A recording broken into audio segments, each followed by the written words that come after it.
ईदान का संदेह अंततः सही साबित हुआ। जैसा कि कहते हैं, बिना आग के धुआं नहीं उठता। और जैसा कि पता चला, ये धुआं सिर्फ पत्रकारों की कल्पना नहीं था, बल्कि उसकी बड़ी बहन और अराबेल के छोटे भाई के बीच एक सच्चे प्रेम का नतीजा था। ईदान के लिए ये विश्वास करना कठिन था कि उसकी सख्त बहन, जिसने उसे बचपन से सिखाया था कि उच्च समाज के लोग बुरे होते हैं, अंततः सबसे प्रभावशाली और प्रसिद्ध परिवारों में से एक के प्रत्यक्ष वंशज के साथ डेटिंग कर रही थी। अराबेल भी बहुत हैरान हुई जब आयरीन ने उन अफवाहों की पुष्टि की जो उसने और ईदान ने कल इंटरनेट पर पढ़ी थीं। और दोनों को इस पर यकीन नहीं हुआ, यहाँ तक कि अंत तक यही लगा कि ये सिर्फ मीडिया की अटकलें हैं। किसने सोचा होगा कि उसका छोटा भाई, जो हमेशा उसके साथ रहता था और कभी दूसरी लड़कियों में दिलचस्पी नहीं दिखाता था, उसकी अनुपस्थिति में आयरीन को डेट करने लगेगा। और किसी अनजान लड़की के साथ नहीं, बल्कि आयरीन की बड़ी बहन के साथ। ईदान और अराबेल को तुरंत एहसास हो गया कि शायद दोनों के मेल मिलाप की वजह वे ही थे। अगर उनके सिस्टम ने ईदान और अराबेल को साथ काम करने के लिए नहीं चुना होता, जो बाद में कुछ और रूप ले लेता, तो शायद आयरीन और अरसलान कभी करीब नहीं आते। आयरीन को उन दोनों के सामने खुद को असहज महसूस हो रहा था। अपने छोटे भाई के सामने, जिसे आयरीन ने निजी तौर पर हिदायत दी थी कि अपने पिता के साथ जो कुछ हुआ था, उसके बाद वो कभी भी उच्च समाज के लोगों से ना जुड़े। आयरीन को लगा कि उसने अपने ही सिद्धांतों के साथ विश्वास किया है और इस वजह से उसे ईदान के सामने बहुत शर्मिंदगी महसूस हुई। जहाँ तक अराबेल की बात है, आयरीन को अजीब लगा क्योंकि वो अरसलान की जुड़वा बहन थी। आयरीन अरसलान की कहानियों से अराबेल को अच्छी तरह जानती थी और वो अच्छी तरह जानती थी कि अरसलान अपनी बड़ी बहन को कितना महत्व देता था और उसकी कितनी कद्र करता था। अरसलान के लिए आयरीन के साथ उसके रिश्ते में सुधार आने से पहले और जब तक वे डेटिंग पर नहीं गए, उसकी बड़ी बहन ही उसके सबसे करीब थी।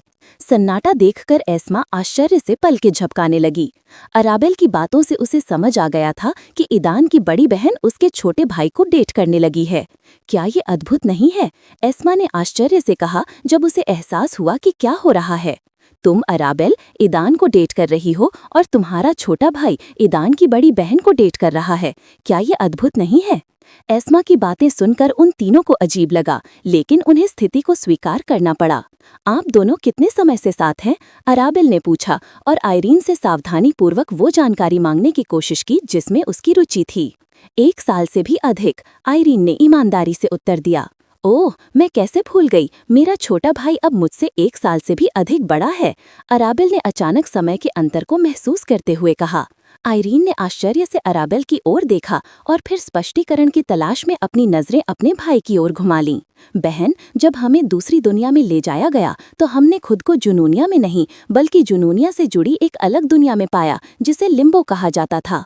लिम्बो में समय अस्त व्यस्त तरीके से बीत रहा था। सामान्यतः हमारे जाने और वापस आने से हमने वहां लगभग 2.5 महीने बिताए हैं, जबकि यहाँ 1 वर्ष और 9 महीने बीत चुके हैं। आयरीन अविश्वास से बोली, क्या तुम ये कह रहे हो कि तुमने दूसरी दुनिया में सिर्फ 2.5 महीने ही बिताए हैं, जबकि यहाँ तो 1 साल 9 महीने हो गए हैं? हाँ, ईदान और अराबेल ने एक साथ कहा। आयरीन अवाक थी। होस्ट, इतना हैरान मत होइए, ऐसी दुनियाएं इतनी दुर्लभ नहीं हैं। वे भाग्यशाली थे कि समय का अंतर इतना ज्यादा नहीं था। ऐसी दुनियाएं भी हैं जहां 1 घंटा भी बिताने की तुलना यहाँ बिताए कई सालों से की जा सकती है। आयरीन का तंत्र अपने मेजबान के आघातों को देखकर ऐसी खबरें साझा करके बचाव में आगे आया। आयरीन का विश्व दृष्टिकोण थोड़ा विस्तृत हुआ जब उसे एहसास हुआ कि मामला भी यही था। और अब तुम्हारा रिश्ता कैसा है? थोड़ा शांत होने के बाद आयरीन ने फैसला किया कि इससे पहले कि उससे कोई और सवाल पूछा जाए, वो पूछेगी और पता लगाएगी कि उसमें किस में रुचि है। आयरीन का प्रश्न सुनकर ईदान और अराबेल ने एक दूसरे की ओर देखा। खैर, हमने हाल ही में डेटिंग शुरू की है, ईदान ने बाद में कबूल किया और अराबेल ने उसके शब्दों की पुष्टि करते हुए सिर हिलाया। आयरीन ने अभी अभी जो कुछ भी सीखा था, उसे एहसास हुआ कि ईदान और अराबेल अभी अभी एक जोड़ा बने हैं और उनका रिश्ता अभी भी नया है। एक दूसरे को देखते उनकी नजरें और अभी भी अजीब हरकतें देखकर आयरीन को हंसी आ गई। वो खुद भी इस दौर से बहुत पहले गुजर चुकी है, लेकिन अब अपने छोटे भाई और अपने प्रेमी की बड़ी बहन को भी उन्हीं जैसी परिस्थितियों से गुजरते देखना, क्या मैं कहूँ कि ये मजेदार था। अब जब वो अराबेल के बारे में बहुत कुछ जान गई थी तो आयरीन को उसकी भाभी बनने से कोई आपत्ति नहीं थी। पहले अराबेल के बारे में कुछ भी न जानते हुए आयरीन उसके प्रति थोड़ी नाराज थी, क्योंकि अराबेल को ईदान में अचानक दिलचस्पी हो गई थी। उस समय सब कुछ बहुत मुश्किल था और आयरीन अपने भाई के प्रति बहुत ज्यादा रक्षात्मक और संरक्षणात्मक थी, इसलिए वो लगभग हर उस व्यक्ति के प्रति शत्रुतापूर्ण व्यवहार करती थी जो ईदान में रुचि दिखाता था। साथ ही इस रवैये ने उसके अपने छोटे भाई के साथ उसके रिश्ते को बहुत खराब कर दिया था। मैं अब समझ नहीं पा रहा हूँ कि अरसलान को किस नज़र से देखूं, छोटे भाई की तरह ये बड़े भाई की तरह, अराबेल ने व्यंग्यात्मक मुस्कान और व्यंग्यात्मक लहजे में कहा। आपके भाई को जानने के बाद मैं विश्वास के साथ कह सकती हूँ कि अरसलान हमेशा आपको अपनी आदरणीय बड़ी बहन की तरह ही मानेगा, आयरीन ने पूरे विश्वास के साथ कहा। आयरीन के मुंह से ये बातें सुनकर अराबेल मुस्कुराए बिना नहीं रह सकी। वो अब भी उससे थोड़ा डरी हुई थी, लेकिन अब जब ये अफवाह पक्की हो गई थी कि आयरीन उसके छोटे भाई की गर्लफ्रेंड है तो उसका डर थोड़ा कम हो गया। तो मेरा छोटा भाई अरसलान अब कहाँ है? उसने पूछा। अरसलान इस समय उत्तरी सीमा पर है। उसके संघ को एक मिशन मिला था और लगभग एक हफ्ते पहले वो अपने संघ के कई अन्य सदस्यों के साथ वहां गया था।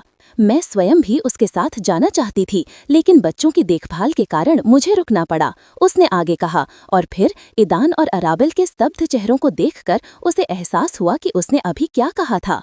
रुको रुको रुको रुको, एक बच्चा? ईदान को अपने कानों पर विश्वास नहीं हुआ। ऐसा लग रहा था जैसे अराबेल वास्तविकता से बाहर आ गई हो। कमरे में छाई अजीब सी खामोशी दरवाजे पर दस्तक से भंग हो गई। एस्मा जो उस समय मजे ले रही थी उठ खड़ी हुई। ये जानते हुए कि बाकी लोगों का मूड ठीक नहीं है, वो दरवाज़ा खोलने गई और वेट्रेस से मिली। ये वही वेट्रेस थी जो आयरीन को इस कमरे में लाई थी। जब उसने एस्मा को देखा तो वो आश्चर्य से ठिठक गई। वेट्रेस को याद नहीं था कि इस कमरे में एस्मा जैसी दिखने वाली एक और मेहमान भी थी, लेकिन एक पेशेवर कर्मचारी होने के नाते उसने अपनी हैरानी जाहिर नहीं की। क्या आपने अभी तक अपना चुनाव कर लिया है? वेट्रेस ने पूछा। एस्मा, जो पहले से ही मेन्यू पर दी गई तस्वीरों से काफी प्रभावित थी, ने अपने और तीनों के लिए कई व्यंजन तथा विभिन्न प्रकार के पेय पदार्थ मंगवाए। ऑर्डर देने के बाद वो अपनी सीट पर लौट आई। इतने कम समय में कुछ नया नहीं हुआ था और उसने कोई जरूरी चीज भी नहीं छोड़ी थी। एस्मा की नज़र कोको पर पड़ी, जो पहले से ही अपने स्मार्टफोन को कुशलता से चला रही थी। उसने गेम्स भी डाउनलोड कर लिए थे और अब आभासी रोमांच की दुनिया में डूबी हुई खूब मस्ती कर रही थी। इसीलिए आप अपने गिल्ड में आने वाले नए लोगों से मिलने और बातचीत करने के लिए भी उत्सुक नहीं हैं। उन्हें अपने घर बुलाने की तो बात ही छोड़ दीजिए। थोड़ी उलझन के बाद आखिरकार अराबेल को एहसास हुआ। क्या आप इस पूरे समय बच्चे की देखभाल में व्यस्त रहीं? हाँ, ये सही है, आयरीन ने पुष्टि की। क्या मैं चाचा बन गया हूँ? ईदान ने पूछा। उसे अभी भी अपनी बात पर विश्वास नहीं हो रहा था। हाँ ईदान, तुम चाचा बन गए हो। अब तुम्हारा एक भतीजा भी है, आयरीन ने अपने छोटे बेटे को याद करते हुए प्यार से कहा। एक लड़का? वो अराबेल को समझ नहीं आ रहा था कि वो सवाल कैसे पूछे। अहरिन, मेरा बेटा अरसलान के साथ, आयरीन ने अराबेल के अनुमान की पुष्टि की। तो मैं चाची बन गई हूँ? अब अराबेल ने आयरीन से पूछा। ना तो अराबेल ना ही ईदान इस घटनाक्रम के लिए तैयार थे। अब बच्चे की देखभाल कौन कर रहा है? अराबेल ने आयरीन की ओर देखते हुए पूछा। क्योंकि अगर वो यहाँ है तो किसी को तो बच्चे की देखभाल करनी ही होगी। मैंने उसे अपनी माँ के पास छोड़ दिया था, उसकी मदद के बिना मैं ये सब कर नहीं पाती, आयरीन ने थोड़ी उदासी से कहा। उसने कभी सोचा भी नहीं था कि एक बच्चे की देखभाल करना कितना मुश्किल हो सकता है। जागते हुए भी उसे थकान महसूस होती थी। और मेरा परिवार, क्या उसे इस बारे में पता है? अराबेल ने धीरे से पूछा, मानो उसे डर हो कि कहीं उनका परिवार उनकी बातचीत सुन न ले। नहीं, अरसलान और मैंने इस बारे में किसी को पता न चले इसके लिए उपाय किए हैं। मैंने तो अपने लिए एक हमशक्ल भी ढूंढ ली है ताकि वो कभी कभी समाज में मेरी जगह ले सके, जबकि मैं काफ़ी समय से घर से बाहर नहीं निकली हूँ और अपना सारा काम घर से ही करती हूँ, आयरीन ने बताया। बस यही है। अराबेल को एहसास हुआ कि अरसलान आयरीन के चरित्र को जानते हुए उसे और अपने बेटे को पारिवारिक मामलों में शामिल नहीं करना चाहता था। लेकिन मुझे लगता है कि आपके परिवार को हमारे रिश्ते के बारे में पहले से ही पता है और वो अभी इसमें दखल नहीं दे रहे हैं। हालांकि उन्हें अहरिन के अस्तित्व के बारे में नहीं पता होना चाहिए। आयरीन ने अपनी शंकाएं साझा की। क्या आपके पास उसकी कोई तस्वीर है? अराबेल ने पूछा, जो अपने छोटे भतीजे को देखने के लिए इंतजार नहीं कर सकती थी। हाँ बिल्कुल, आयरीन ने अपना स्मार्टफोन निकाला और जल्दी से सही तस्वीर ढूंढकर उसे अराबेल को दे दी। तस्वीर लेते हुए उसने देखा कि एक छोटा लड़का पीठ के बल लेटा हुआ हाथ हिला रहा है। वो सिर्फ 1 महीने का था और उसके बाल भी उसके और अरसलान की तरह छोटे लाल थे। हालांकि उसे अपनी आंखें अपनी माँ से विरासत में मिली थीं। वे भूरी थीं, आयरीन और ईदान की तरह। जब ईदान ने तस्वीर देखी तो वो अपने भतीजे को देखने के लिए पास आया। ये देखकर एरेबेल ने सावधानी से स्मार्टफोन उसके पास सरका दिया। एरेबेल की तरह ईदान ने भी उन अनोखे गुणों की ओर ध्यान आकर्षित किया जो उसने अपने माता पिता से सीखे थे। जब वे अपने भतीजे की तस्वीरें देख रहे थे तभी दरवाजे पर फिर से दस्तक हुई। ईदान और एरेबेल ने बिना समय गवाए तुरंत अपने भूतिया मुखौटे पहन लिए और अपने असली चेहरा छिपा लिया। एस्मा फिर उठी और दरवाज़ा खोलने चली गई। वे एस्मा के सारे ऑर्डर ले आए। एक एक करके कई तरह के व्यंजन उनके कमरे में लाए गए और देखते ही देखते पूरी मेज़ ताज़े बने खाने से भर गई। उसकी खुशबू ने वहां मौजूद सभी लोगों की भूख जगा दी। यहाँ तक कि कोको, जो पहले बातचीत पर ध्यान नहीं दे रही थी, अपना स्मार्टफोन नीचे रखकर व्यंजनों के स्वादों को सूंघने लगी। चर्चा को बाद के लिए स्थगित करते हुए जब भोजन अभी भी गर्म था, सभी ने खाना शुरू करने का निर्णय लिया। ईदान और एरेबेल के मन में आयरीन के लिए ढेरों सवाल थे, लेकिन अब क्योंकि जानते हुए कि घर पर एक छोटा बच्चा उसका इंतजार कर रहा है, उन्होंने उसे ज्यादा देर तक रोके रखने का निर्णय नहीं लिया। भोजन के दौरान दंपति ने लिम्बो में बिताए अपने पहले दिनों के बारे में सामान्य बातें की। उन्होंने अनजान जंगल के सुनसान इलाके में बिताई अपनी पहली रात के बारे में अपने अनुभव शेयर किए। हमें उस भयानक खरगोश और जंगल के दूसरे निवासियों से हुई अपनी पहली लड़ाई याद आ गई।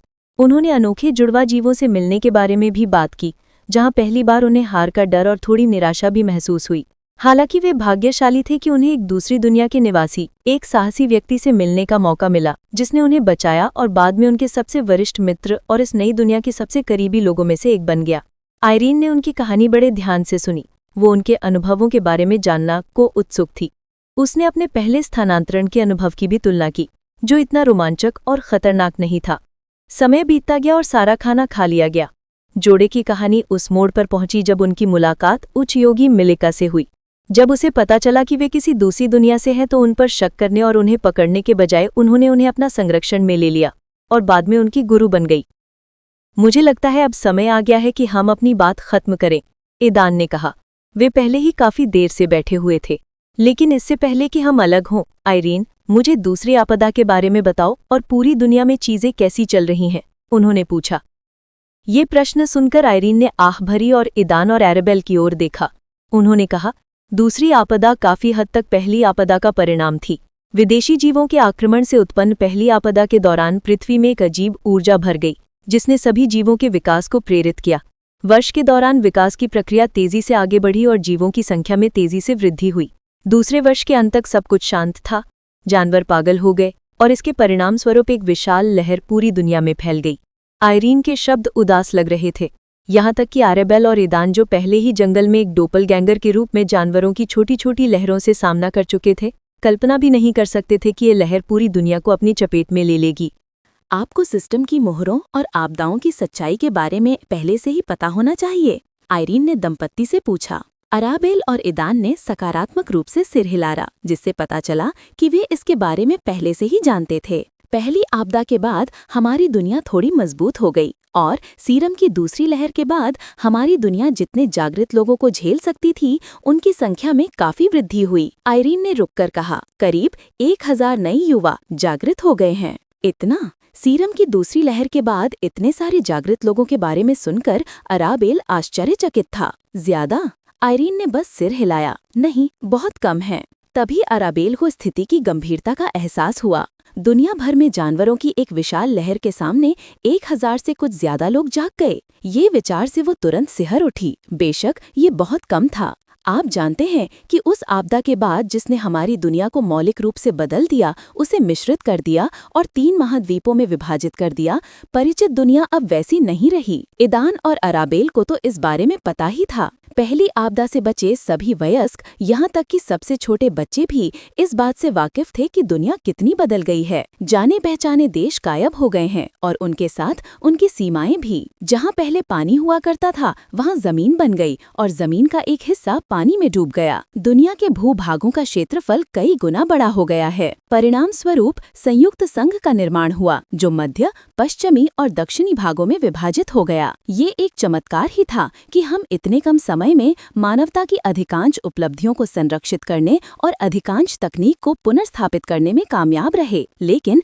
इसका असर केवल मध्य महाद्वीप और मुख्यतः संघ की राजधानी पर ही पड़ा। बाकी दो महाद्वीपों पर हालात इतने अच्छे नहीं थे। दूसरी आपदा के बाद ये कहा जा सकता है कि पश्चिमी और दक्षिणी महाद्वीप नष्ट हो गए हैं। मध्य महाद्वीप की रक्षा के लिए जागृत लोग बमुश्किल ही पर्याप्त थे। सौभाग्य से इन महाद्वीपों के अधिकांश निवासियों को पहली आपदा के बाद मध्य महाद्वीप में स्थानांतरित कर दिया गया था। तब भी ये स्पष्ट हो गया था कि पूरी दुनिया की रक्षा के लिए पर्याप्त नायक और जागृत लोग नहीं थे। और स्थानों के क्षेत्रों में वृद्धि के कारण दो महाद्वीप, ईदान ने अविश्वास से पूछा। हाँ, साल भर में हम मुश्किल से सबसे कीमती और ज्यादातर आबादी को निकाल पाए। पहली लहर से जागृत आयरीन ने व्यक्तिगत रूप से इस प्रक्रिया में हिस्सा लिया। विदेशी ऊर्जा के प्रकट होने के कारण न केवल जमीन पर बल्कि आकाश और समुद्र में भी खतरा मंडराने लगा। समुद्र में तो ये और भी खतरनाक हो गया है। इस आपदा से पहले मानवता ने विश्व महासागर की गहराई के एक छोटे से हिस्से का भी अन्वेषण नहीं किया था। ये तो बताने की जरूरत ही नहीं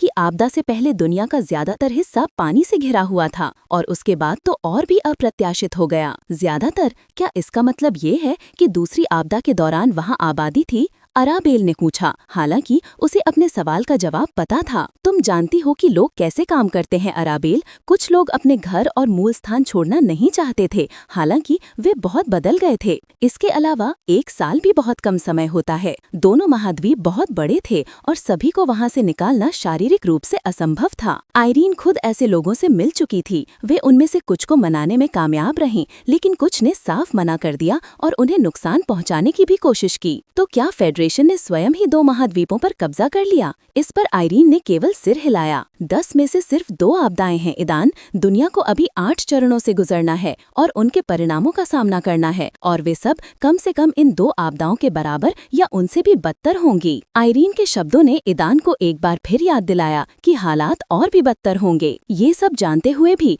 तुमने और अरसलान ने ये कैसे तय कर लिया? अच्छा, ईदान ने शुरू किया, लेकिन आयरीन तुरंत समझ गई कि वो क्या पूछना चाहता था। वो उसके मन की बात समझ गई और बस आंख भर दी। तुम्हारे गायब होने के बाद शुरू में तो हमारी ज्यादा बातचीत नहीं हुई, लेकिन कभी कभी हम मिलते और तुम्हारे बारे में बातें करते। फिर हमें 2 महाद्वीपों से लोगों को निकालने के लिए बुलाया गया और हम एक ही समूह में शामिल हो गए। सब कुछ मानो अपने आप हो गया। हाँ, कई मायनों में तुम्हारी, ईदान और अराबेल की वजह से हम ज्यादा बातें करने लगे और एक दूसरे के और करीब आ गए। आयरीन को ये भी एहसास हुआ कि अगर ईदान और अराबेल, जिन्हें सिस्टम ने चुना था और एक साथ टेलीपोर्ट किया था, न होते तो शायद वो अरसलान से बात करने की जहमत ही न उठाती। और पूरे ऑपरेशन के अंत में लौटने से पहले एक ऐसी घटना घटी जिसने हमारे पूरे ग्रुप को बुरी तरह प्रभावित किया। उस समय अरसलान के साथ मेरा रिश्ता इतना करीबी नहीं था, लेकिन इस घटना ने एक भूमिका निभाई और फिर ये हुआ। आयरीन ने अपना सिर नीचे कर लिया और अपना चेहरा ढक लिया।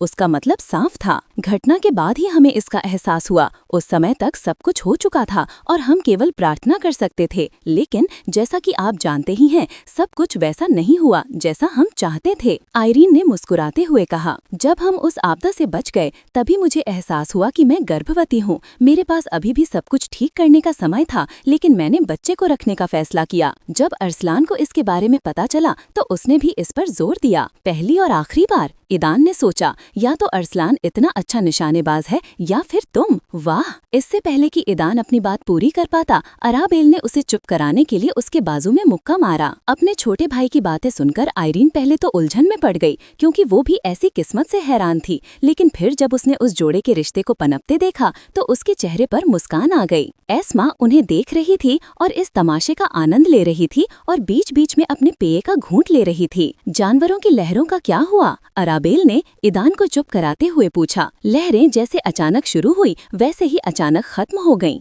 आइरीन ने जवाब दिया, जानवर पीछे हट गए लेकिन गायब नहीं हुए। अब समय समय पर संघ की सीमाओं पर स्थित सभी शहरों पर उनके आक्रमण होते रहते हैं। उसने आगे कहा, तुम्हारा भाई अरसलान जानवरों की लहरों से वहाँ के शहरों की रक्षा करने के लिए उत्तरी सीमा पर गया था। हाल ही में ये संदेह व्यक्त किया गया है कि उत्तर में जानवरों की संख्या तेजी से बढ़ रही है और अगली लहर को टाला नहीं जा सकता। इन शब्दों के बाद आइरीन, अराबेल और ईदान ने एक साथ एक दूसरे को देखा। क्या तुम वही सोच रहे हो जो मैं सोच रहा हूँ? अराबेल ने ईदान से पूछा और उसने मुस्कुराते हुए सिर हिलाया। इसके अलावा मैं जानता हूँ कि तुम अपने छोटे भाई को कितना देखना चाहते हो। अराबेल ने ईदान के बात को स्वीकार करते हुए बस मुस्कुराकर कहा। आइरीन को पहले ही अंदाजा हो गया था कि ये जोड़ा क्या करने वाला है और वो उन्हें रोकने वाली नहीं थी, बल्कि उसे इस बात की थोड़ी खुशी भी थी कि जिन पर उसे भरोसा था वो अरसलान की मदद के लिए जा सकते थे। मैं सभी आवश्यक तैयारी कर सकती हूँ ताकि आप उत्तर दिशा में तेजी से पहुँच सकें, आइरीन ने दंपत्ति का ध्यान आकर्षित करते हुए कहा। मैं सभी आवश्यक तैयारी कर सकती हूँ ताकि आप उत्तर दिशा में तेजी से पहुँच सकें, आइरीन ने दंपति का ध्यान आकर्षित करते हुए कहा। ईदान को आश्चर्य हुआ कि वर्तमान में संघ में किस प्रकार के वाहनों का उपयोग किया जा रहा है। फेडरेशन के पास ऐसे विमान हैं जो अभी भी काम कर रहे हैं। इन जहाज़ों पर क्षेत्रों के विस्तार के कारण आपको उत्तरी सीमा तक पहुंचने में पूरा एक दिन लगेगा। गिल्ड के प्रमुख के रूप में मुझे ये अधिकार है कि यदि मैं ये साबित कर दूं कि उड़ान आवश्यक है तो मैं अनुरोध कर सकती हूं और उसकी व्यवस्था कर सकती हूं। चूंकि आप सीमा पर जा रहे हैं जहां स्थिति तनावपूर्ण है, इसलिए फेडरेशन मना नहीं करेगा, आइरीन ने सुझाव दिया। ईदान और अराबेल ने आइरीन के प्रस्ताव पर विचार किया, लेकिन फिर इसके विरुद्ध निर्णय लिया। धन्यवाद बहन, लेकिन हम अपना काम खुद ही चला लेंगे, ईदान ने कहा, जिससे आइरीन आश्चर्यचकित हो गई। अरे अरे अरे, इसके बारे में मत सोचो, मैं तुम्हारा तथाकथित परिवहन नहीं बनूंगी। अनुबंध के कारण मेरा पद पहले ही गिर चुका है और इसके साथ मेरी गति भी। एस्मा ने जब दंपति द्वारा आइरीन के प्रस्ताव को अस्वीकार करने की बात सुनी तो उसे तुरंत लगा कि वे उसे फिर से परिवहन के साधन के रूप में सोच रहे हैं। एस्मा, तुम हमारे साथ नहीं आ रही हो, अराबेल ने दृढ़ता से कहा, जिससे दूसरे को आश्चर्य हुआ। हाँ? एस्मा ने अविश्वास से कहा। आप ईदान की बड़ी बहन के साथ यहीं रहेंगी, अराबेल ने कहा। एस्मा को तुरंत संदेह हुआ और उसने चिंता से अराबेल की ओर देखा और फिर ईदान की ओर। बदले में आइरीन ने भी अपनी नज़रें अराबेल की ओर घुमाईं, ये समझने की कोशिश करते हुए कि उन्होंने अचानक दूसरी दुनिया से आई इस रहस्यमयी बालकिरी को उसके साथ छोड़ने का फैसला क्यों किया। आइरीन, जब तक हम चले जाएं, उस पर नज़र रखना और उसे हमारी दुनिया की संरचना के बारे में बताना। एस्मा एक अजनबी है और उसके लिए सब कुछ नया है। उसे ये भी समझाना कि गिल्ड कैसे काम करता है और एक नेता के क्या कर्तव्य होते हैं। इन शब्दों के साथ ही अराबेल ने आइरीन की ओर अपनी बाईं आंख झपकाई ताकि एस्मा को पता न चले। आइरीन को तुरंत ही ये समझ आ गया था कि उस जोड़े का क्या मतलब था और उसने वैल्करी की ओर सहानुभूति से देखा। ऐसा लगता है कि उसके छोटे भाई और अराबेल ने अपना स्वयं का संघ शुरू करने का निर्णय लिया है और सभी जटिल प्रबंधन मामलों की जिम्मेदारी लेने के बजाय उन्होंने दूसरी दुनिया से आई इस रहस्यमयी आगंतुक के कंधों पर बोझ डालने का निर्णय लिया है। ईदान और अराबेल लिम्बो में रहते हुए अपना स्वयं का गिल्ड बनाने के बारे में सोच रहे थे। हालांकि वे गिल्ड प्रबंधन को लेकर चिंतित थे। वे समझते थे कि एक कठिन और समय लेने वाली प्रक्रिया होगी, इसलिए उन्होंने एक ऐसे व्यक्ति को ढूंढने का फैसला किया जो इन सभी परेशानियों को संभाल सके और उनके प्रति समर्पित हो। एस्मा वही निकली जो उन्होंने चुना था। उसका अराबेल के साथ अनुबंध था, इसलिए विश्वासघात का सवाल ही नहीं उठता था। हालांकि एस्मा के बारे में पहली राय अच्छी नहीं थी, लेकिन अब वे लगभग यकीन कर चुके थे कि वह इस मुश्किल का सामना कर लेगी। अब बस उसे इसके लिए मनाना बाकी था। ठीक है, मैं उस पर नजर रखूंगी, आइरीन को सहमत होना पड़ा। बहन, आपको एस्मे को उसके रूप रंग से नहीं आंकना चाहिए। वो दिखने में जितनी बड़ी है उससे कहीं ज्यादा बड़ी है। अनुबंध पर हस्ताक्षर करने से पहले वो एक महान श्रेणी की जल वैल्करी का अवतार थी और उसके पास एक दूसरी दुनिया के बारे में ज्ञान का विशाल भंडार है जो हमारी दुनिया में किसी के लिए भी अज्ञात है, जिसमें उच्च लोक की जानकारी भी शामिल है। अपनी बहन के शब्दों में कुछ हिचकिचाहट देखकर ईदान ने यह महत्वपूर्ण जानकारी साझा करने का फैसला किया। उसकी बातों का गहरा असर हुआ। आइरीन की नज़र एस्मा पर पूरी तरह बदल गई। उसे देखते हुए ईदान और अराबेल को एहसास हुआ कि अब भले ही वो एस्मा को अपने साथ ले जाना चाहे, आइरीन उसे जाने नहीं देगी। उनकी बातचीत सुनकर एस्मा को पहले से ही संदेह होने लगा था कि ये दंपति उसके खिलाफ कुछ योजना बना रहे हैं, लेकिन वो ये पता नहीं लगा पा रही थी कि वास्तव में क्या योजना है।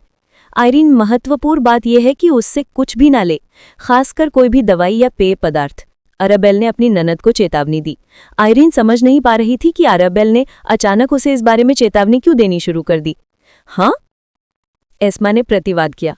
एस्मा, प्लीज अपनी कोई भी रचना मेरे परिवार को मत देना, ठीक है? ईदान ने एस्मे की आंखों में देखते हुए पूछा। उसने असहज महसूस करते हुए सिर हिला दिया। चलो बात यहीं खत्म करते हैं। आयरीन, जब तुम घर पहुंचोगी तो उन लोगों के लिए अपॉइंटमेंट ले लेना जिन्हें तुमने यहां आने से मना कर दिया था। आज एस्मा और अराबेल इसी बहाने तुम्हारे घर आएंगी। मुझे लगता है अराबेल अपने भतीजे से मिलना चाहेंगी, है ना? ईदान ने अराबेल की तरफ देखा और उसने सिर हिला दिया। उसके चेहरे पर इच्छा साफ थी। तो ये आप थे? आयरीन को अंततः इस बात का एहसास हुआ। हाँ, उसने अजीब तरीके से सिर हिलाया, आयरीन की आंखों में देखने की कोशिश नहीं की। वाओ, आयरीन ने सहमति जताई। वह अपने प्यारे बेटे को अपनी मौसी को भी दिखाना चाहती थी, जो जल्द ही उसकी ननद बनने वाली थी। आयरीन सबसे पहले कमरे और रेस्टोरेंट से बाहर निकली। दोनों थोड़ी देर और रुकी, फिर अराबेल ने एस्मा को अपने स्टार पर बुलाया और ईदान ने कोको को गोद में उठाकर उसे अपने कंधे पर बिठाकर रेस्टोरेंट से बाहर निकल गए। उन्होंने संभावित निगरानी के लिए आसपास के क्षेत्र की बारीकी से जांच की, लेकिन उन्हें कुछ भी संदिग्ध नहीं दिखा। जल्द ही उन्हें आयरीन के घर के पास एक होटल मिल गया और उन्होंने 2 कमरे किराए पर लेने का फैसला किया। डैन, तो हम तुम्हारी बहन के संग में शामिल नहीं हो रहे? अराबेल ने ईदान के कमरे में आकर बिस्तर पर बैठते हुए पूछा। तब तक वह एस्मा को बुला चुकी थी। आप खुद निर्णय कर सकते हैं। यदि आप चाहें तो शामिल हो सकते हैं। हमें अपना स्वयं का संग बनाने की तैयारी के लिए अभी भी कुछ समय चाहिए, ईदान ने उत्तर दिया। डिंग, एक कार्य जारी किया गया है।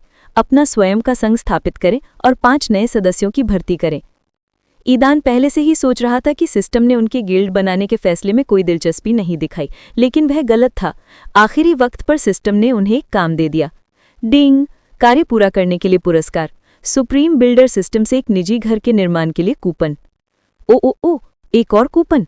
न केवल ईदान बल्कि अराबेल भी खुश थी। चूंकि पुरस्कार एक कूपन है, इसलिए माना जा सकता है कि निर्माण से संबंधित एक नया फंक्शन सिस्टम में दिखाई देगा।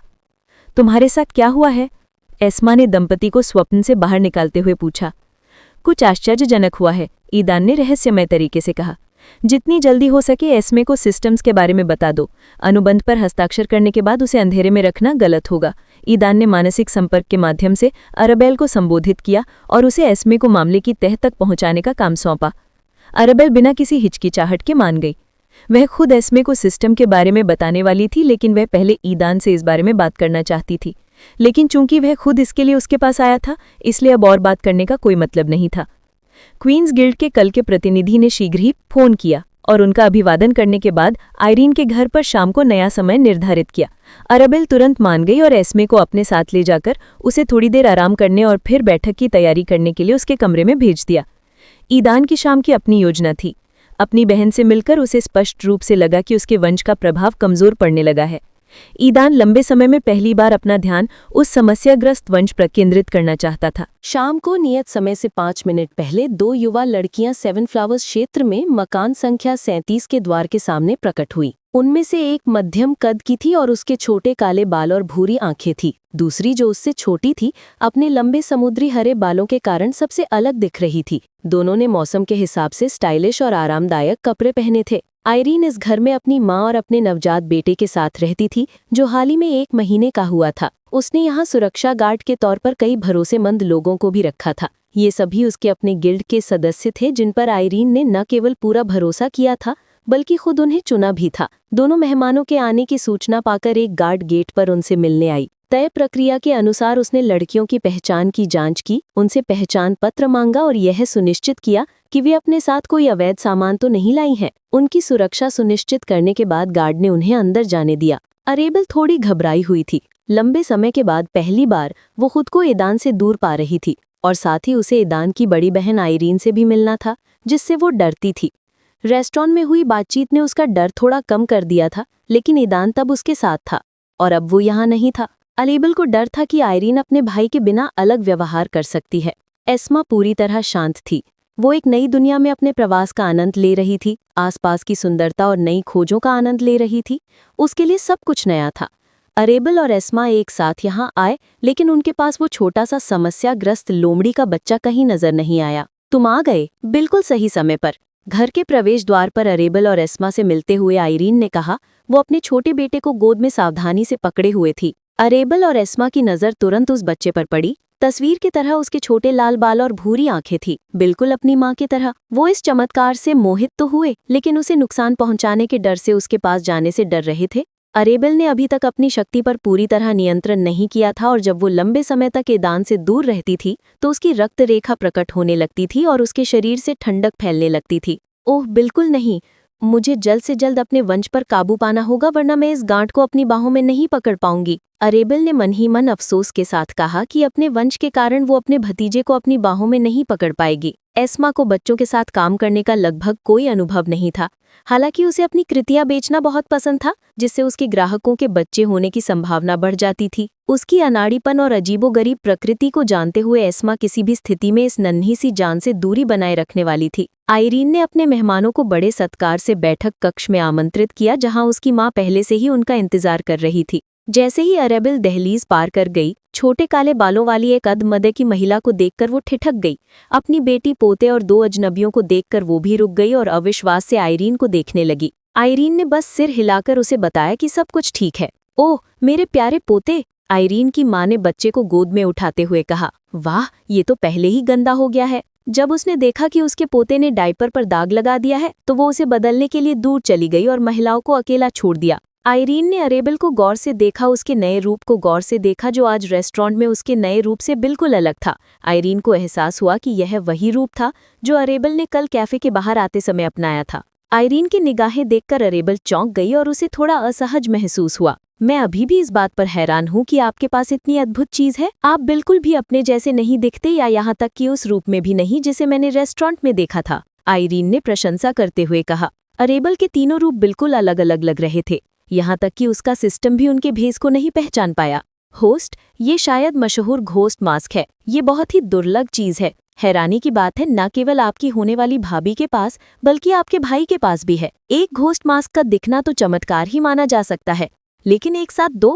हर बार जब ये सिस्टम इन दोनों से मिलता है तो ये जानने के लिए बेताब रहता है कि उनके पास किस तरह का सिस्टम है। आइरीन आश्चर्यचकित थी, लेकिन उसका अपना सिस्टम इस घोस्ट मास्क के प्रति प्रशंसा प्रदर्शित कर रहा था। आइरीन भी अपने भाई और अरेबल के सिस्टम के बारे में जानने को उत्सुक थी, लेकिन उसने जागृत लोगों के बीच के अलिखित नियमों का पालन किया, दूसरे लोगों के सिस्टम के बारे में न पूछना। आखिरकार सिस्टम का नाम जानने से स्थिति ड्रामाई तरीके से बदल सकती है।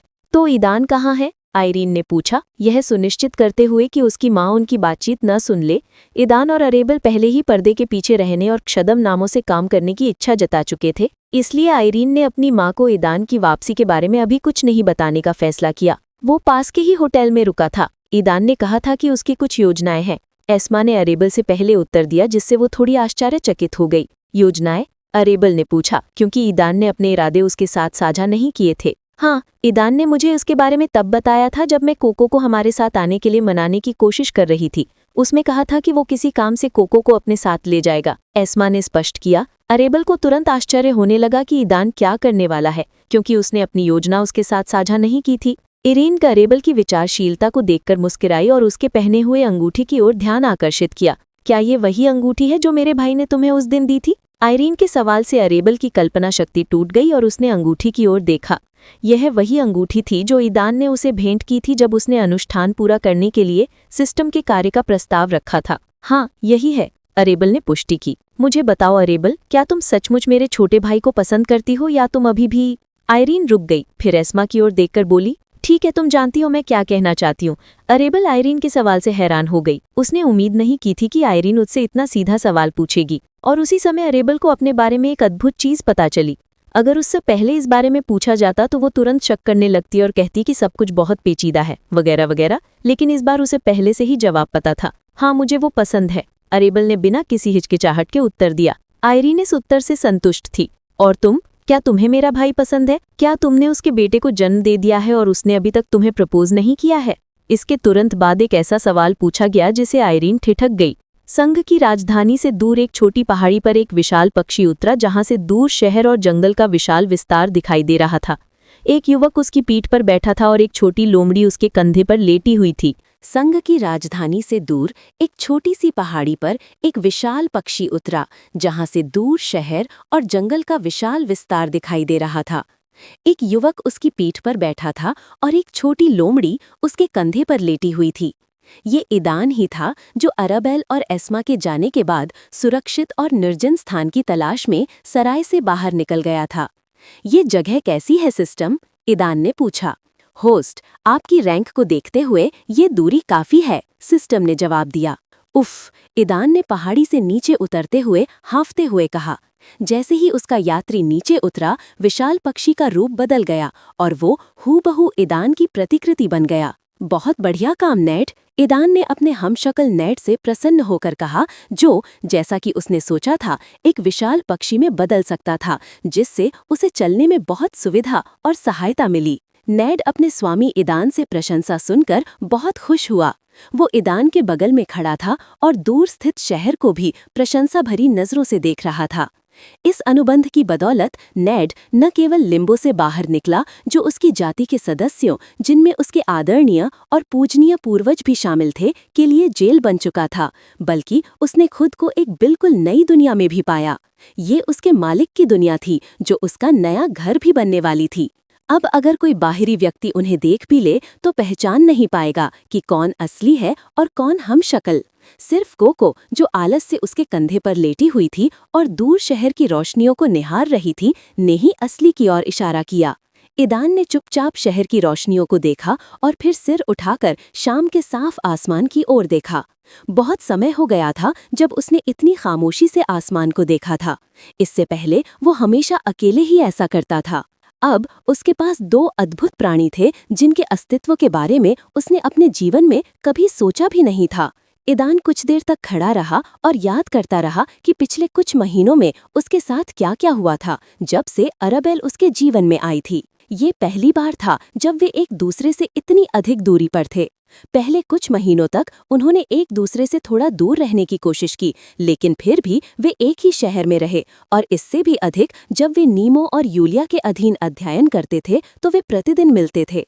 लेकिन इस दूरी पर भी ईदान को उससे एक जुड़ाव महसूस हुआ, और ये जुड़ाव कमजोर होने के बजाय किसी वजह से और मजबूत होता गया। ईदान इस खोज से हैरान था। अपना स्टेटस खोलकर उस पर नजर दौड़ाई तो ईदान को कुछ भी नया नहीं मिला। फिर उसने फंक्शन सेक्शन पर ध्यान केंद्रित किया और ब्लड लाइन्स फंक्शन पर क्लिक किया। रक्त रेखाएं, मानव, मुख्य, रजत rank 83%, alpha fire sync secondary golden rank 75%, अनुपलब्ध, नया ब्लड लाइन स्लॉट उपलब्ध नहीं है। पहुंच प्राप्त करने के लिए सिस्टम के ट्रेड फंक्शन का उपयोग करके सिस्टम पॉइंट्स के लिए सुप्रीम ब्लड लाइन सिस्टम से एक स्लॉट खरीदें। उसकी मूल मानव वंशावली अपरिवर्तित रही, यहाँ तक कि उसके साथ समन्वय का प्रतिशत भी नहीं बदला। उसकी मानव वंशावली का दर्जा सिस्टम के स्तर पर निर्भर करता था, और ईदान को विश्वास था कि एक बार जब वो आरोहण परीक्षण पास कर लेगा तो वो संभवतः स्वर्णिम हो जाएगी। जहाँ तक उसकी अल्फा फायर वंश की बात है, आयरीन से मिलने के बाद उसके साथ तालमेल काफी बेहतर हुआ और 75% तक पहुँच गया। पहले ये आंकड़ा 57% से कम था। उसके वंश पर पूर्ण नियंत्रण पाने के लिए केवल 25% ही शेष था। बाकी 25% को देखकर ईदान को अपनी काबिलियत पर शक होने लगा, लेकिन फिर उसने खुद को संभाला और कम से कम कोशिश तो करने का फैसला किया। वो बिना कोशिश किए हार नहीं मानना चाहता था। उफ! ईदान ने आह भरी, नीचे झुका और सावधानी से कोको को अपने कंधे से उठा लिया। लोमड़ी का बच्चा लात मारने लगा। वो गर्म और आरामदायक जगह को छोड़ना नहीं चाहता था, लेकिन ईदान जानता था कि उसे क्या करना है, और उसने उसे वहां से हटाने का फैसला किया ताकि वो गलती से घायल न हो जाए। शांत हो जाओ कोको, उसने मुस्कुराते हुए छोटी लोमड़ी को शांत करने की कोशिश करते हुए कहा। यदि उसे उस दिन पता होता जिस दिन इस छोटी सी शैतान ने ऐसा किया था कि वो जल्द ही उसके कंधे पर लेटने की आदी हो जाएगी और वो स्वयं भी उसके साथ इसी सावधानी से पेश आएगा, तो उसे विश्वास न होता। हालांकि ईदान अब भी उस बदमाश को सजा देना चाहता था, फिर भी वो उसके नए नए प्यार का फायदा उठाने से हिचकिचा रहा था। उसने तय कर लिया कि अगर उसने दोबारा ऐसा कुछ किया तो वो उसे सजा देगा, और जब तक वो खुद को साबित नहीं कर लेती, ईदान पीछे हट गया और उसे सजा से बचने दिया। कोको अंततः शांत हो गई और ईदान के सामने बैठ गई और अपनी बड़ी बड़ी आंखों से उसे घूरने लगी। कोको, ईदान ने उसकी आंखों में गौर से देखते हुए कहा, क्या तुम अपनी उस क्षमता का फिर से इस्तेमाल कर सकती हो जिसका तुमने आज सुबह मुझ पर इस्तेमाल किया था, लेकिन मुझे छुए बिना? कोको कोई साधारण जानवर नहीं थी। उसे तुरंत समझ आ गया कि उसका मालिक क्या चाहता है। उसने दृढ़ता से अपना सिर हिलाया, ये दर्शाते हुए कि वो उसकी मांग पूरी करने में असमर्थ है। ईदान ने भौहें चढ़ाईं, उसे कोको से बड़ी उम्मीदें थीं। अचानक कोको ईदान की गोद में कूद गई और आराम से बैठ गई। जब ईदान ये समझने की कोशिश कर रहा था तो उसे एक जाना पहचाना एहसास हुआ जो उसने सुबह महसूस किया था। ईदान को एहसास हुआ कि कोको की क्षमता को सक्रिय करने के लिए शारीरिक संपर्क जरूरी था। एक ओर तो ईदान खुश था, लेकिन दूसरी ओर वो उसके लिए चिंतित भी था। कोको, मैं अपनी वंशावली पर काम करने जा रहा हूँ, मुझे नहीं पता क्या हो जाए, इसलिए अगर कुछ गड़बड़ हो जाए तो तुरंत भाग जाना, ठीक है? ईदान ने चेतावनी दी।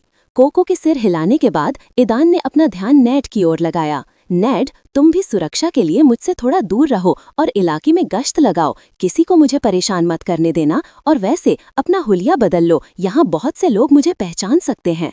नेड ने तुरंत सिर हिलाया और एक काली लोमड़ी में बदल गया जो डोपलगैंगर्स के जंगल के जानवरों में से एक थी।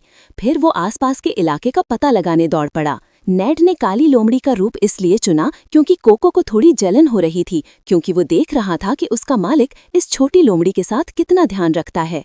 ईदान ने नेड की हरकत पर बस सिर हिला दिया। अनुबंध के जरिए उसे कोको के प्रति नेड की ईर्ष्या का एहसास हुआ।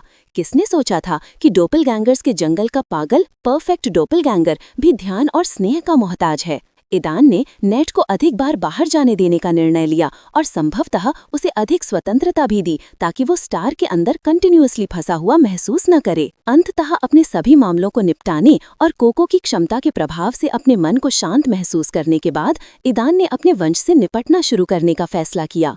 उसके लिए इस एहसास को बयान करना मुश्किल था। वंश पहले ही उसका हिस्सा बन चुका था, लेकिन उसने उसकी बात नहीं मानी बल्कि उसका विरोध किया और उसे प्रभावित भी किया। ईदान को एहसास हुआ कि निर्णय लेने में वो जितना अधिक विलंब करेगा, उसका प्रतिरोध उतना ही अधिक मजबूत और स्वतंत्र होता जाएगा। उसे सिस्टम की चेतावनी याद आ गई कि अगर वो नाकाम रहा तो उसकी अपनी वंशावली से जुड़ी एक दूसरी पहचान हो सकती है। ये व्यक्तित्व लगातार हमला करेगा और प्रतिरोध करेगा, और सबसे बुरी स्थिति में ईदान खुद ही वो व्यक्ति बन सकता है जिसे अवशोषित कर लिया जाएगा और उसकी जगह कोई और ले लेगा। और तुम? क्या तुम्हें मेरा भाई पसंद है? क्या तुम उसके बेटे को जंग दे चुकी हो और उसने अभी तक तुम्हें प्रपोज नहीं किया है? इसके तुरंत बाद एक ऐसा सवाल पूछा गया जिससे आयरीन ठिठक गई। चूंकि आयरीन ने उससे ये प्रश्न पूछा था, इसलिए एराबेल ने उसे उसी प्रकार उत्तर देने का निर्णय लिया। वो जानने को उत्सुक थी कि आयरीन और उसके भाई के बीच अब रिश्ता कैसा बन रहा है। एराबेल ने लाख कोशिश की, लेकिन वो आयरीन के हाथ में अंगूठियां नहीं देख पा रही थी, जिसका मतलब था कि उनका एक बच्चा होने के बावजूद उनकी शादी नहीं हुई थी। अपने भाई के चरित्र को जानकर अर्सबेल आश्चर्यचकित हुए बिना नहीं रह सकी। क्यों? अर्सलान ने मुझे प्रपोज किया, आयरीन ने थोड़ी देर रुककर कहा। जैसे ही हमें पता चला कि मैं बच्चा पैदा करने वाली हूँ, उसने मुझे अपनी पत्नी बनने के लिए कहा। वो जिम्मेदारी लेना चाहता था, लेकिन आयरीन चुप हो गई। उसे समझ नहीं आ रहा था कि वो अपनी भावनाओं को कैसे व्यक्त करे। क्या तुमने उसे अस्वीकार कर दिया? एराबेल ने अधीरता से पूछा। आयरीन से उपयुक्त उत्तर मिलने की प्रतीक्षा नहीं की। नहीं, बिल्कुल नहीं। मैंने उसे मना नहीं किया, बस मैंने तय किया कि इस समय ये जरूरी नहीं है। मैं नहीं चाहती थी कि उसके परिवार को, ताकि तुम्हारे परिवार को इसके बारे में पता चल जाए।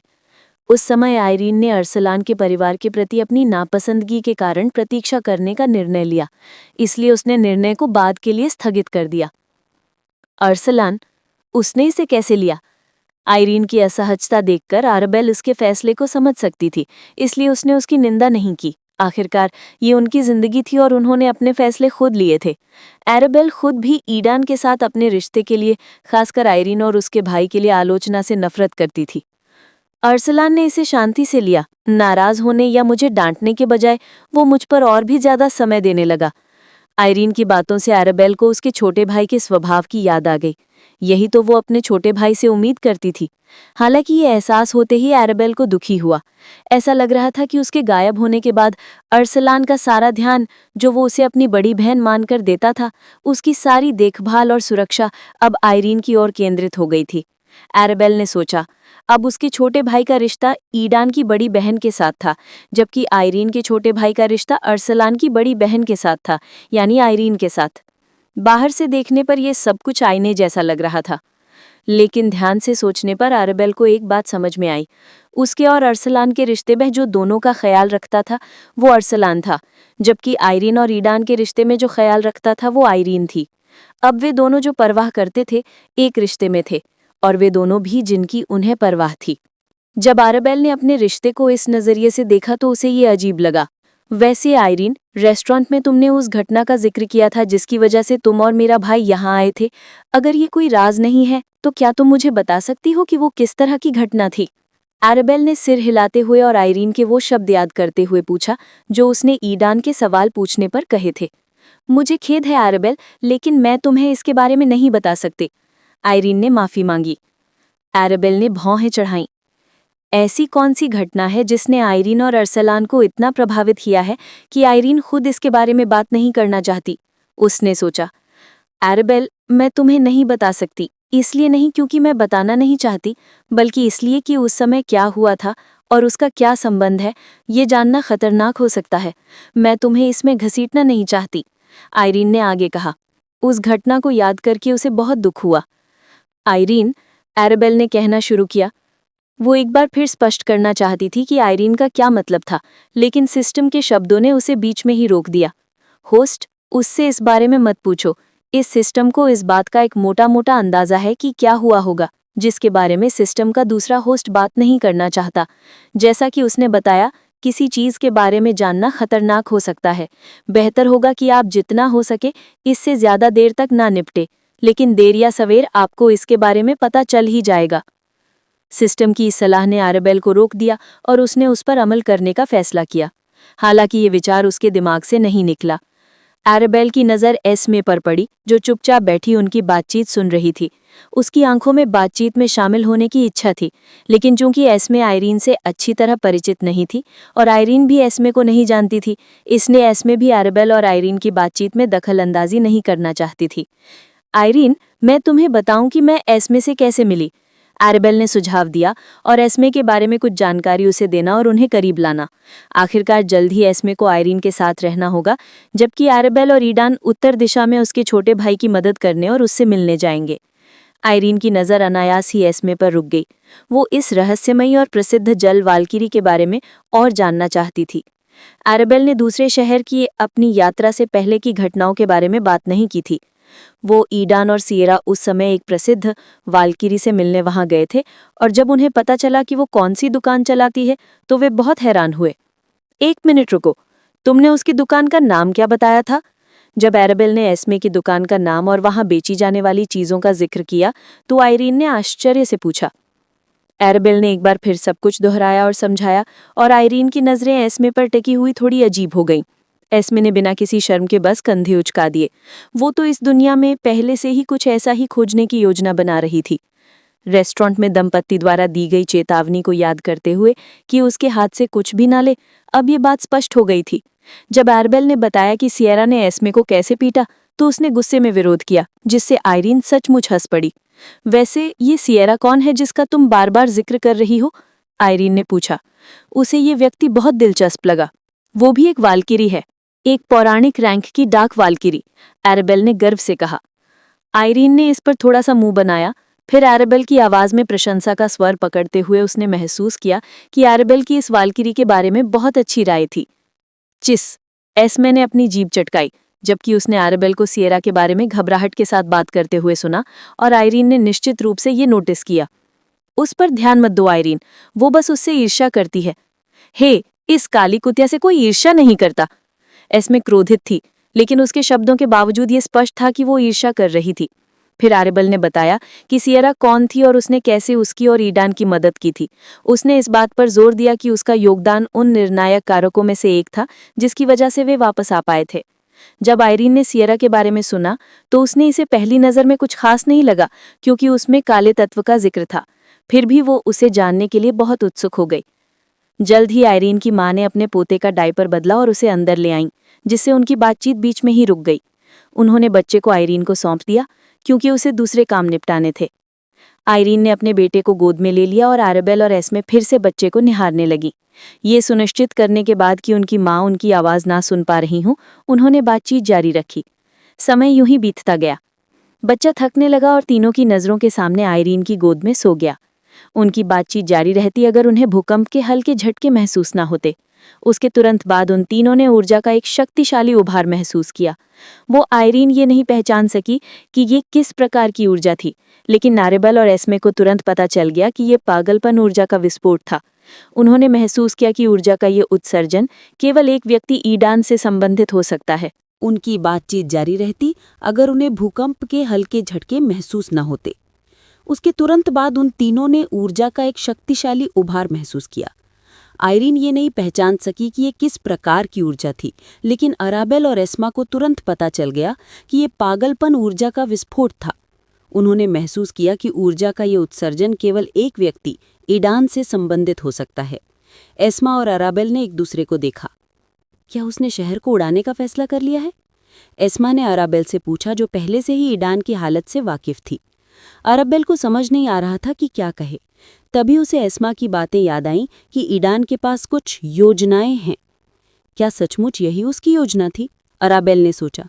क्या तुम्हें इस ऊर्जा का कारण पता है? आयरीन ने पूछा, और उसी क्षण उसका स्मार्टफोन वाइब्रेट हुआ। हालांकि आयरीन उसे लेने की जल्दी में नहीं थी। वो गौर से अराबेल और एस्मा को देख रही थी। ये ईडान है, एस्मा ने अराबेल के स्थान पर कहा, और ये सुनते ही आयरीन स्तब्ध रह गई। आयरीन को तुरंत होश आ गया और उसने तुरंत फोन का जवाब दिया।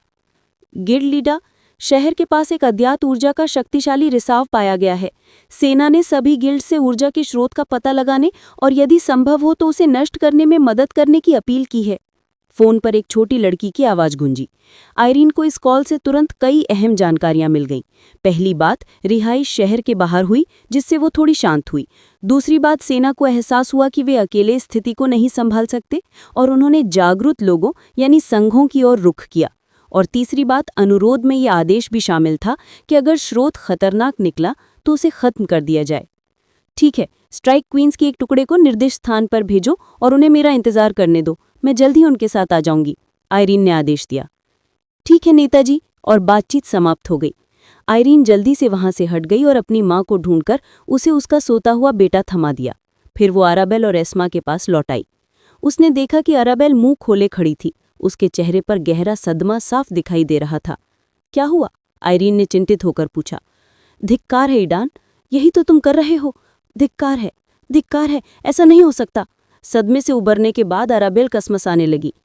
मेरी गोली, वो अफसोस से करा उठी। इरीन और एस्मा ने अराबेल की गालियां और गोली के बारे में उसकी बातें सुनी, इसलिए वे समझ नहीं पाई कि क्या हो रहा है। जैसे ही आयरीन ने अपना स्मार्टफोन पर बात खत्म की और अपने बेटे को देने के लिए चली गई, अराबेल को सिस्टम से एक अप्रत्याशित सूचना मिली। होस्ट, आप शर्त हार गए हैं। आपका पार्टनर अपनी पहली वंशावली में महारत हासिल करने वाला पहला व्यक्ति था। शर्त का नतीजा, हारने वाले पक्ष के रूप में आपको अपने वंश में एक दिन के लिए नौकर बनकर सेवा करनी होगी और अपने साथी की सभी जरूरतें पूरी करनी होंगी। आप व्यक्तिगत इनाम का अधिकार भी खो देंगे। ये सुनकर अराबेल सदमे से स्तब्ध रह गई। ये तीसरी बार था जब उसने ब्यूटी पिल पाने का मौका गंवा दिया था। अपनी जीत के प्रति आश्वस्त होकर अराबेल ने ये शर्त रखी थी, लेकिन किसने सोचा था कि ईडान उससे तेज होगा? और ये उनके अपने गृहलोक लौटने के लगभग तुरंत बाद हुआ था। हालांकि अराबेल अपनी हार से दुखी थी, लेकिन वो ईडान के लिए सचमुच खुश थी। आखिरकार वो अपने समस्याग्रस्त वंश से निपटने में सक्षम हो गया था। उसकी वंशावली की तुलना में उसकी वंशावली ने सबसे ज्यादा समस्याएं पैदा की थीं। ईडान को अब कोई मुश्किल नहीं होनी चाहिए। अराबेल को संभलने का भी वक्त नहीं मिला था कि उसके सामने एक दरार खुल गई, जिसमें से फर का एक छोटा सा भाप से भरा गोला बाहर गिरा। ऊन के जलने की गंध तुरंत लिविंग रूम में फैल गई। सबका ध्यान तुरंत इस छोटे से रोएदार गोले की तरफ गया। वो कोको थी और उसकी पूंछ से धुआं निकल रहा था। जब उसने अराबेल को देखा तो वो उसके पास दौड़ी और दयनीय रूप से रोने लगी और ईडान पर नाराजगी जताने लगी। अपने पंजे महिलाकर अपनी जली हुई पूंछ दिखाने लगी। अराबेल के मन में मिले जुले भाव थे। एक तरफ उसे कोको के लिए बहुत दुख हो रहा था, लेकिन दूसरी तरफ वो हंसना चाहती थी। कोको, ईडान कैसा है? वो ठीक है? अराबेल ने पूछा। कोको ने नाराजगी से उसकी तरफ देखा और कंधे उचका दिए। उसे कैसे पता होता? वो बमुश्किल भागी थी और साथ में अपनी रोएदार पूंछ भी झुलस गई। पूंछ में आग लगी होने के कारण उसे उसके बारे में सोचने का भी वक्त नहीं मिला। बस यही सोच रही थी कि मालिकिन से शिकायत कैसे करे। चलो, मेरे गार्ड्स ने शायद पहले ही परिवहन की तैयारी कर ली है, आयरीन ने अराबेल और एस्मा की ओर मुड़ते हुए कहा। अराबेल और एस्मा ने अविश्वास से आयरीन को देखा। बाद में उन्हें यह एहसास हुआ कि जागरूक लोग उनके विपरीत उड़ नहीं सकते थे। अराबेल ने एस्मा की ओर देखा, जिसने पहले आपत्ति करने का इरादा किया, फिर आह भरकर नर्म पड़ गई। ठीक है, मुझे ऐसे मत देखो, उसने कहा। अराबेल ने बेरा को आवाज दी और दूसरी अराबेल उसके बगल में आ गई। उसने इधर उधर देखा और अपनी मालिकिन की तरफ देखा। आयरीन की बहन का रूप धारण कर लो और जब तक हम न जाएं इस घर की देखभाल करो, अराबेल ने आयरीन की ओर इशारा करते हुए कहा। बेरा बिना किसी हिचकिचाहट के तुरंत हूबहू आयरीन की प्रतिकृति बन गई। हाँ मास्टर, उसने आयरीन की आवाज में कहा, पूरी तरह से उसका रूप धारण करते हुए। आयरीन शॉक में थी। उसने बेरा जैसा कुछ पहले कभी नहीं देखा था। ये कोई प्रश्न पूछने में असमर्थ आयरीन अपने आश्चर्य से उभर ना सकी। मैं बाद में सब कुछ समझा दूंगी, मैं अपने भतीजे को असुरक्षित नहीं छोड़ना चाहती। चलो, अराबेल ने कहा, और जवाब का इंतजार किए बिना वो बाहर चली गई। उसके पीछे एस्मा भी थी। एक पल की हिचकिचाहट के बाद आयरीन भी उसके पीछे चल दी। उसके मन में कई सवाल थे, लेकिन उसने अभी न पूछने का फैसला किया। बाहर वे घर के सामने एक छोटे से खुले इलाके में रुक गए और उन गार्ड्स को अनदेखा किया जो इधर उधर घूमकर परिवहन की तैयारी कर रहे थे। अब तुम्हारी बारी है, अराबेल ने एस्मा से कहा। एस्मा ने घुर्राहट के साथ अपना वाल्किरी रूप धारण किया और उसका लबादा 2 जोड़ी विशालकाय पंखों में बदल गया, जिससे गार्ड्स आश्चर्य में पड़ गए और उनका ध्यान आकर्षित हुआ। आयरीन भी एस्मा के आगमन से बहुत खुश थी। इस बार उसके पंखों का फैलाव रेस्टोरेंट के पंखों के फैलाव से कहीं ज्यादा था। अराबेल ने अपनी नज़र एस्मा की ओर घुमाई और फिर उस दिशा की ओर जिस ओर पागलपन ऊर्जा से आ रही थी, और सोचा, अगर ईडान अपने वंश पर नियंत्रण करने में सक्षम था तो वो अभी तक वहां क्या कर रहा है। लेकिन कोई भी उसे जवाब नहीं दे सका। अराबेल को उस तरफ ईडान की मौजूदगी का एहसास तो था, लेकिन वो मानसिक संपर्क के जरिए उससे जुड़ नहीं पा रही थी। होस्ट, अद्वितीय स्वाप योग्यता का उपयोग करने के लिए तैयार हो जाओ। हाँ, अराबेल चिल्लाई। इसे सुनते ही आयरीन और एस्मा ने अपना ध्यान अराबेल की ओर किया, लेकिन अचानक ईडान नीली आंखों वाले एक गोरे आदमी के रूप में प्रकट हुआ। प्रकट होते ही उसने अपना सिर खुजाया। ईडान, आयरीन ने फुसफुसाया। ईडान ने अपना सिर झुका लिया। नेड, एस्मा ने पूछा, और अंततः उसने सिर हिला दिया। आयरीन और एस्मा ने एक दूसरे को देखा। आखिर अराबेल की जगह दूसरा हमशक्ल कैसे आ गया? असली अराबेल कहाँ है? अराबेल को चक्कर आ रहा था और वो मुश्किल से अपने पैरों पर खड़ी हो पा रही थी। खुद को न रोक पाने के कारण उसने चारों ओर देखा और खुद को आग के बीच में खड़ा पाया। हैरानी की बात यह थी कि आग से उसे कोई नुकसान नहीं हुआ। अपने आसपास के वातावरण में अचानक आए इस बदलाव से अराबेल चौंक गई। वो समझने की कोशिश कर रही थी कि आखिर हुआ क्या है, लेकिन उसे कोई जवाब नहीं मिला। तभी उसने एक अनजानी आवाज सुनी जो उसे पुकार रही थी। तुम यहाँ हो? अराबेल ने पलटकर देखा और कुछ ऐसा देखा जिस पर उसे यकीन नहीं हुआ। उसी समय उसे सिस्टम से एक सूचना मिली। होस्ट, इस सिस्टम ने पाया है कि आपके पार्टनर ने अपनी ब्लड लाइन पर महारत हासिल कर ली है और ब्लड लाइन के साथ आपका समन्वय स्तर 80% है, जो पूरी तरह से स्थापित आवश्यकताओं को पूरा करता है। अराबेल अपनी आंखें उस प्राणी से हटा नहीं पा रही थी जो उसके सामने खड़ा था और सिस्टम के शब्दों को ध्यान से सुन रही थी। आपके साथी के शरीर में भारी मात्रा में पागलपन ऊर्जा देखी गई है। सिस्टम ने इस ऊर्जा का उपयोग करके आरोहण परीक्षण शुरू करने का तरीका खोज लिया है। होस्ट, क्या आप इसके लिए तैयार हैं? ईडान, अराबेल ने आखिरकार सिस्टम को जवाब दिए बिना अपने सामने खड़े प्राणी को देखते हुए कहा। हाँ, अच्छा, तो कैसा लगा? क्या तुम्हें मेरा नया रूप पसंद आया? अराबेल को शब्द नहीं मिले। कोको के सुखदायक ऊर्जा के तहत ईदान ने अपनी आंखें बंद कर लीं और शाम की हवा के नरम झोंके और पास के पेड़ों की सरसराहट के बीच अपने विचारों और यादों में डूब गया। ईदान को पता था कि वो अपने अल्फा फायर रूप में परिवर्तित नहीं हो सकता। जब से वो डोपेलगैंगर्स के जंगल में दाखिल हुआ था, उसके अल्फा फायर रूप ने पागलपन की इतनी ऊर्जाएं सोख ली थीं कि ईदान दोबारा रूपांतरित होने से बहुत डर रहा था। इस समय उसका अल्फा फायर रूप पूरी तरह से चार्ज हो चुके गर्म बम जैसा था, और जब तक ईदान खुद को तैयार नहीं कर लेता और अपने वंश पर पूरी तरह से नियंत्रण नहीं कर लेता, उसे ये रूप धारण नहीं करना चाहिए। अन्यथा ये अपने नंगे हाथों से लाल गर्म बर्तन को उठाने जैसा होगा। सिस्टम ने नोट किया कि प्रत्येक चरण के लिए आरोहण परीक्षण अद्वितीय हैं और अन्य सिस्टम होस्ट के परीक्षणों से भिन्न हैं। हालांकि सिस्टम ने विशिष्ट विवरण का खुलासा नहीं किया, बिना ये बताए कि जटिलता किस पर निर्भर करती है और प्रत्येक चरण में क्या लक्ष्य निर्धारित किए जाएंगे। अपने पहले आरोहण परीक्षण के बाद ईदान को समझ में आने लगा कि क्या हो रहा था। अल्फा ब्लड लाइन पोषण और आरोहण परीक्षण के कारण उसका मूल मानव रूप अल्फा अग्नि रक्तरेखा से अलग हो गया था और उसका मुख्य रक्तरेखा बन गया था और उसका अपना एक पद भी था। अगर ईदान और अराबेल ने आरोहण परीक्षण के बिना पोषण लिया होता तो उनका मानव रक्तरेखा पूरी तरह से पोषण से प्राप्त रक्तरेखा से बदल जाता। औषधि और स्वर्गारोहण परीक्षण रक्तरेखा प्रणाली के कार्य को सक्रिय करने के लिए आवश्यक शर्तें बन गईं जो सर्वोच्च प्रणाली से जुड़ी थीं। अब इस कार्य के साथ ईदान और अराबेल मानव रहते हुए भी कई रक्तरेखाएं रख सकते हैं। हालांकि इसके लाभों के अलावा कुछ समस्याएं भी आईं। ईदान की अग्नि अल्फा रक्तरेखा जो आरोहण परीक्षण के दौरान एक प्रणाली के रूप में प्रकट हुई थी, उस परीक्षण के दौरान उसके द्वारा अनुभव की गई यादों से निकटता से संबंधित थी। मिलिका के प्रशिक्षण के कारण ये यादें उसका हिस्सा बन गई थीं और केवल इसी कारण से उसकी वंशावली अभी तक नियंत्रण से बाहर नहीं हुई थी और उस पर इसका गहरा प्रभाव था। हालांकि ये यादें उसके व्यक्तित्व का अभिन्न अंग बन चुकी थीं, फिर भी ईदान ने उन्हें जानबूझकर नजरअंदाज कर दिया। उसने खुद को इनसे बचाने की कोशिश में उन्हें गहराई से छिपा लिया। इन यादों के साथ उसने अपने वंश का मुख्य भाग को भी बंद कर दिया। ईदान ने पहले भी कई बार इन यादों को देखने और उन्हें अपने सार में पूरी तरह से समाहित करने की कोशिश की थी, लेकिन सभी प्रयास विफल रहे।